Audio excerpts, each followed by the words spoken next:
ఓ తల్లి ఏ పని చేస్తున్నా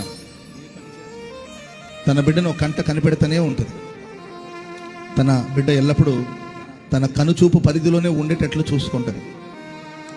ఆమె ఎన్ని పనుల్లో ఉన్నా కూడా తన బిడ్డ ఏం చేస్తున్నాడు, ఎక్కడ కూర్చున్నాడు, ఏం మాట్లాడుతున్నాడు, వాడికి ఏదైనా ప్రమాదం వస్తుందేమో, వాడికి ఏదైనా అవసరం ఉందేమో, ఎక్కడైనా పడిపోతాడేమో అని బాబు ఆడుకుంటున్నా లేకపోతే అమ్మాయి ఆడుకుంటున్నా ఆ తల్లి ఏదో పని మీద ఎంత బిజీగా ఉన్నా మాత్రం అప్పుడప్పుడు చూస్తూనే ఉంటుంది. తన బిడ్డను తన కనుచూపు పరిధిలోనే ఉండమంటది, ఉంచేస్తుంది. అదేవిధంగా